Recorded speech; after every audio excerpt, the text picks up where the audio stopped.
Sunan Kudus adalah putra Raden Usman Haji yang bergelar Sunan Ngudung dari Jipang Panolan. Ada yang mengatakan letak Jipang Panolan ini di sebelah utara kota Blora. Di dalam babat Tanah Jawa, disebutkan bahwa Sunan Ngudung pernah memimpin pasukan Majapahit. Sunan Ngudung selaku Senopati Demak berhadapan dengan Raden Husain atau Adipati Terung dari Majapahit.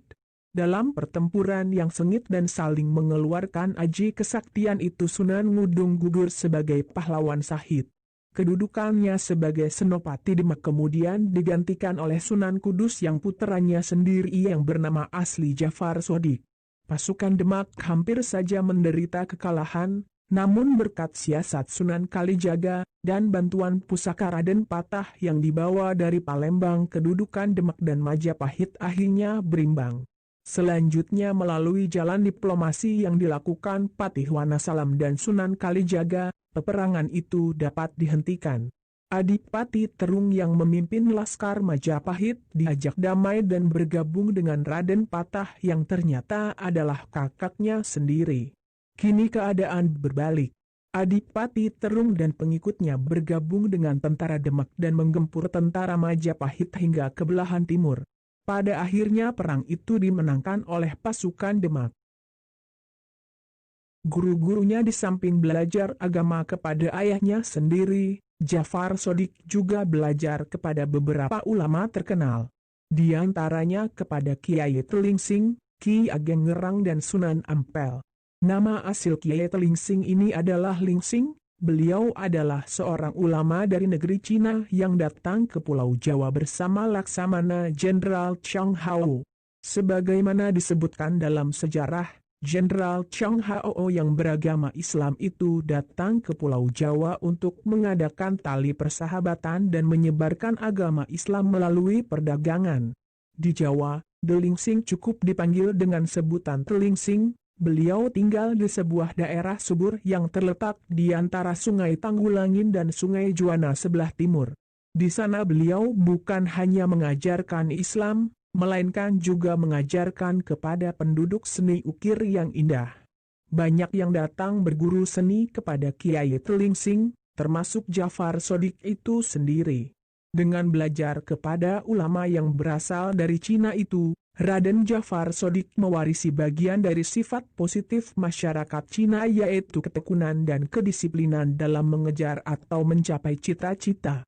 Hal ini berpengaruh besar bagi kehidupan dakwah Jafar Sodik di masa akan datang yaitu tatkala menghadapi masyarakat yang kebanyakan masih beragama Hindu dan Buddha. Selanjutnya, Raden Jafar Sodik juga berguru kepada Sunan Ampel di Surabaya selama beberapa tahun. Cara berdakwah yang luas strategi pendekatan kepada masa Sunan Kudus termasuk pendukung gagasan, Sunan Kalijaga dan Sunan Bonang yang menerapkan strategi dakwah kepada masyarakat sebagai berikut. 1. Membiarkan dulu adat istiadat dan kepercayaan lama yang sukar dirubah. Mereka sepakat untuk tidak mempergunakan jalan kekerasan atau radikal menghadapi masyarakat yang demikian. 2. Bagian adat yang tidak sesuai dengan ajaran Islam tetapi mudah dirubah maka segera dihilangkan. 3. Tutwuri Handayani, artinya mengikuti dari belakang terhadap kelakuan dan adat rakyat tetapi diusahakan untuk dapat mempengaruhi sedikit demi sedikit dan menerapkan prinsip Tutwuri Hangi Seni, artinya mengikuti dari belakang sambil mengisi ajaran agama Islam. 4. Menghindarkan konfrontasi secara langsung atau secara keras di dalam cara menyiarkan agama Islam. Dengan prinsip mengambil ikan tetapi tidak mengeruhkan airnya. 5.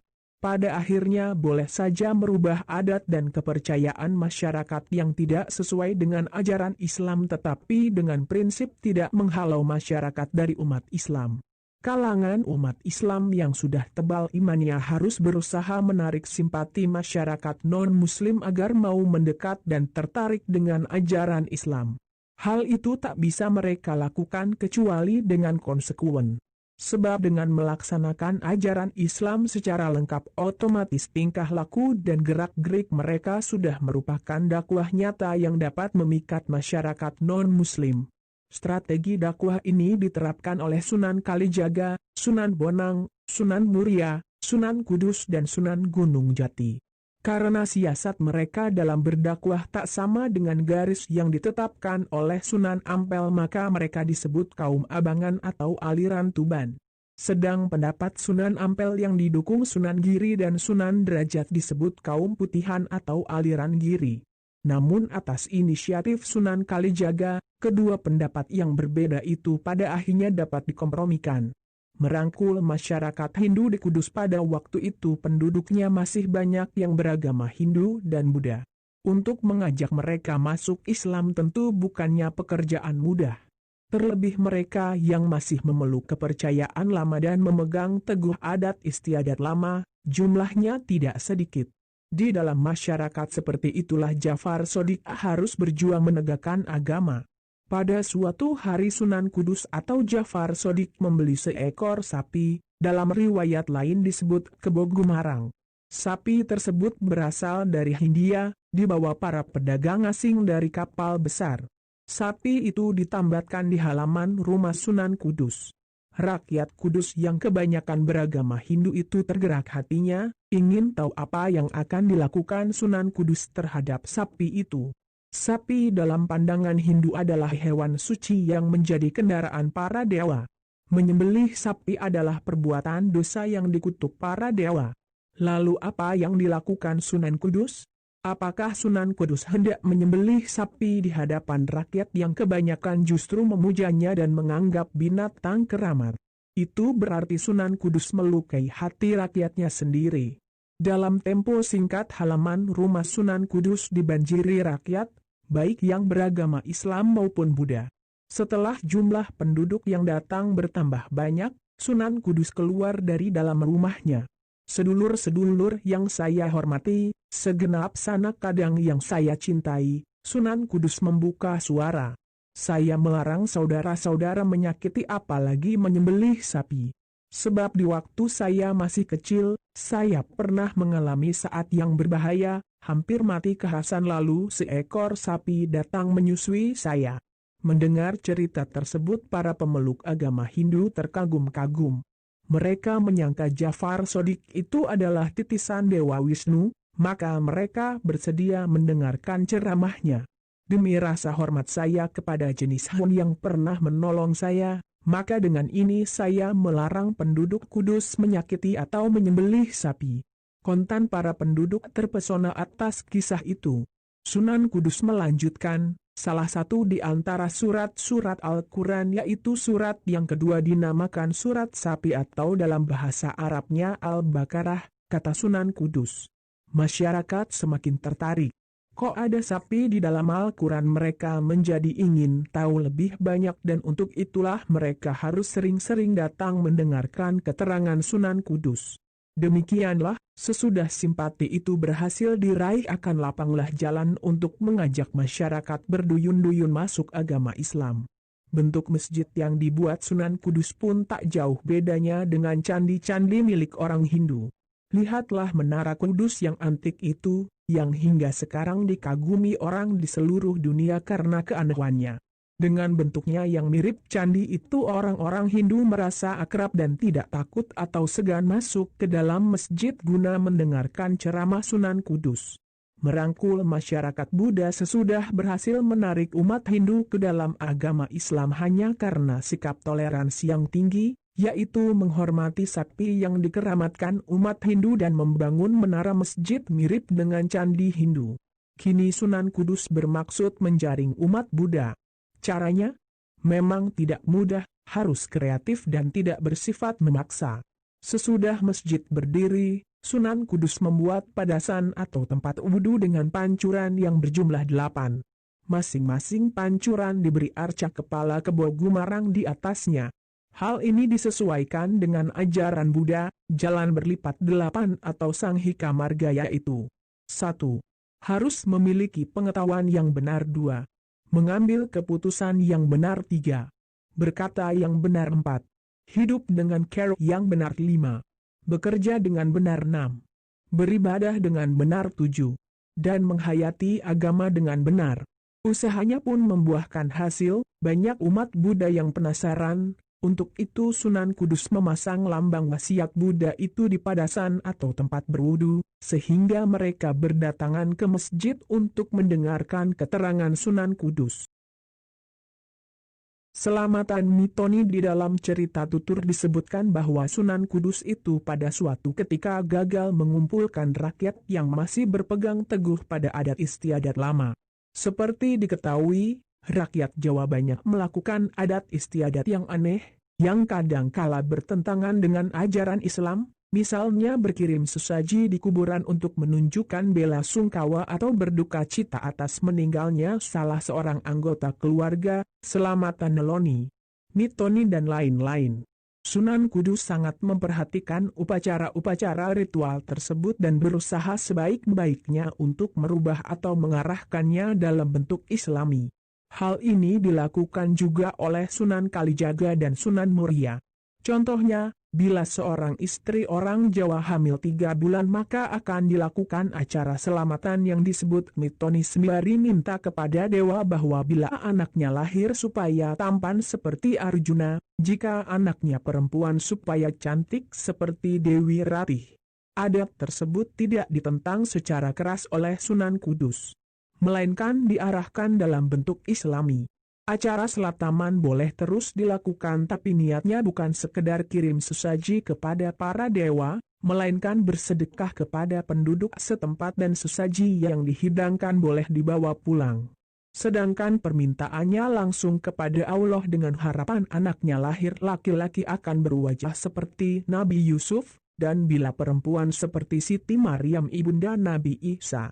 Untuk itu sang ayah dan ibu harus sering membaca surat Yusuf dan surat Maryam dalam Al-Quran. Sebelum acara selamatan dilaksanakan diadakanlah pembacaan layang Ambiya atau sejarah para nabi. Biasanya yang dibaca adalah bab Nabi Yusuf. Hingga sekarang acara pembacaan layang Ambiya yang berbentuk tembang asmarandana, pucung DLL itu masih hidup di kalangan masyarakat pedesaan. Berbeda dengan cara lama, pihak tuan rumah membuat sesaji dari berbagai jenis makanan, kemudian diikrarkan, hajatkan di hajatan, oleh seng dukun atau tetua masyarakat. Setelah upacara sakral itu dilakukan sesajinya tidak boleh dimakan melainkan diletakkan di candi, di kuburan atau tempat-tempat sunyi di lingkungan tuan rumah. Ketika pertama kali melaksanakan gagasannya, Sunan Kudus pernah gagal, yaitu beliau mengundang seluruh masyarakat, baik yang Islam maupun yang Hindu dan Buddha ke dalam masjid. Dalam undangan disebutkan hajat Sunan Kudus yang hendak mitoni dan bersedekah atas hamilnya sang istri yang telah 3 bulan. Sebelum masuk masjid, rakyat harus membasuh kaki dan tangannya di kolam yang sudah disediakan. Dikarenakan harus membasuh tangan dan kaki inilah banyak rakyat yang tidak mau, terutama di kalangan Hindu dan Buddha. Inilah kesalahan Sunan Kudus. Beliau terlalu mementingkan pengenalan syariat berwudu kepada masyarakat, tapi akibatnya masyarakat malah menjauh. Apa sebabnya? Karena iman mereka atau tauhid mereka belum terbina. Maka pada kesempatan lain, Sunan Kudus mengundang masyarakat lagi. Kali ini tidak usah membasuh tangan dan kakinya waktu masuk masjid, hasilnya sungguh luar biasa. Masyarakat berbondong-bondong memenuhi undangannya. Di saat inilah Sunan Kudus menyisipkan bab keimanan dalam agama Islam secara halus dan menyenangkan rakyat.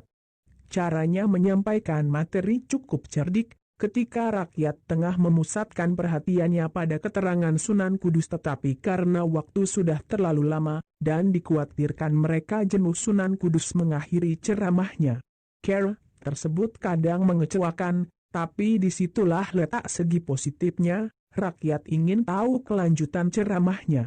Dan pada kesempatan lain mereka datang lagi ke masjid, baik dengan undangan maupun tidak. Karena ingin tahu itu demikian besar mereka tak peduli lagi pada syarat yang diajukan Sunan Kudus yaitu membasuh kaki dan tangannya lebih dahulu, yang lama-lama menjadi kebiasaan untuk berwudu.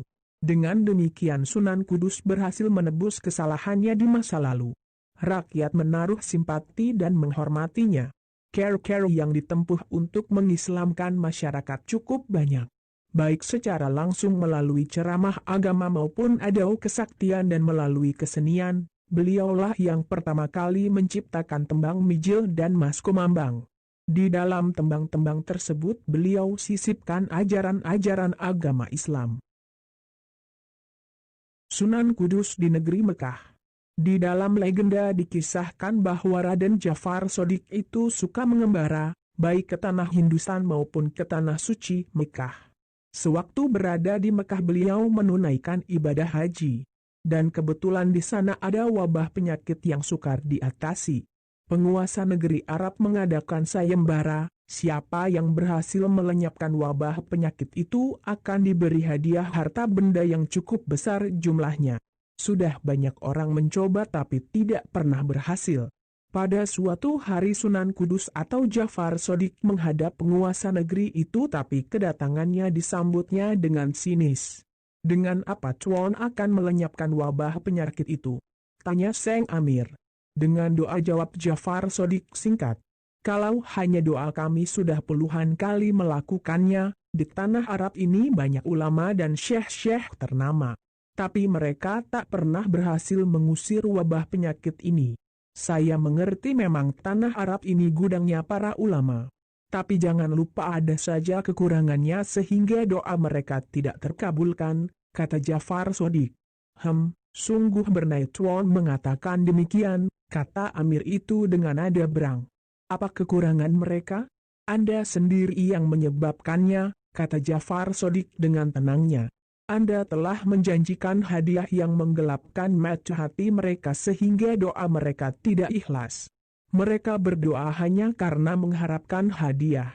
Seng Amir pun terbungkam 1000 bahasa atas jawaban itu. Jafar Shodiq lalu dipersilahkan melaksanakan niatnya. Kesempatan itu tak disia-siakan. Secara khusus Jafar Shodiq berdoa dan membaca beberapa amalan. Dalam tempo singkat wabah penyakit mengganas di negeri Arab telah menyingkir. Bahkan beberapa orang yang menderita sakit keras secara mendadak langsung sembuh. Bukan main senangnya hati Seng Amir. Rasa kagum mulai menjalari hatinya. Hadiah yang dijanjikannya bermaksud diberikan kepada Jafar Shodiq. Tapi Jafar Shodiq menolaknya, dia hanya ingin minta sebuah batu yang berasal dari Baitul Maqdis. Seng Amir mengizinkannya. Batu itu pun dibawa ke tanah Jawa, dipasang di pengimaman Masjid Kudus yang didirikannya sekembali dari tanah suci.